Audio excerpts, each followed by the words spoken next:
Brazil আর শুরু করে আলজেরিয়ার player সবার থ্রি পিস পরে দিয়েছে, এমনকি ব্রাজিল সাপোর্টার পর্যন্ত। কিন্তু জার্মানি আগের দিন যে সে আবার 7 আপ সে আবার মনে করে দিয়েছে পুরানো স্মৃতি। ওই সেই মাল যে আজকাল বেশি শব্দ করা যাবে না। ওর আগের দিন আলজেরিয়ার সাথে 3 গোলে জিতে গেছে, আমি যাতে বেশি কই আবার আমার উল্টো পাল্টা বক্তব্য নেই। কেরা ভাসতে নাকি? আরে 7 ভালো ভাসতে দিকে এসো, তোমার সাথে কিছু কথা আছে। না কাকা, তোমার সাথে আমার কোনো কথা নেই, তুমি উল্টো পাল্টা বলো। না ভাসতে, তুমি এইখানে বসো, তোমার আছে কিছু জ্ঞানের কথা বলবো, সম্মানীয় কথা, শোনো সেইগুলো।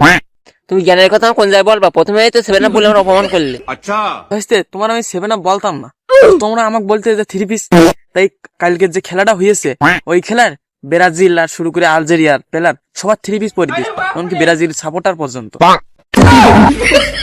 ও তোমরা মেসি না হলে পারো না, মেসি না হলে দল অচল। হ্যাঁ ভাইস্তে, আমার দল তো সবসময় অচল, এই জন্যই তোমার নেইমার নামে না মাঠে, আর নামলি গরান খাই। এর পরের বার দিকে নেইমার মাঠে নামলেই প্লেয়ার সব ভয়তে থাকে, আর নেইমারের গাটে 4-5টা করতে থাকে। নেইমার যা খেলে তা আর লাগে না।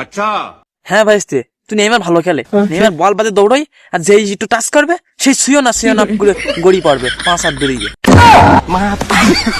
নেইমার বাদে আমরা আগের দিন মরক্কোর সাথে দৌড় করেছি, তোমরা পারবা? তোমরা হলে যে কেউ হেগে ফেলাতো না ভাইস্তে, হাইগে না লেফটি ফেলা পাও, সেই জন্যই তো আগের দিন ওই আলজেরিয়ার সাথে 3 রান ভরে দিয়েছে, মেসি একা হেডটিক করেছে।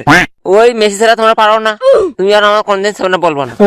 হ্যাঁ ভাইস্তে, 7 আপ বলার আমি ভুলে যেতাম, কিন্তু জার্মানি আগের দিন যে সে আবার 7 আপ 7-1 এই পাশে দুটো দিয়ে সে আবার মনে করে দিয়েছে পুরানো স্মৃতি।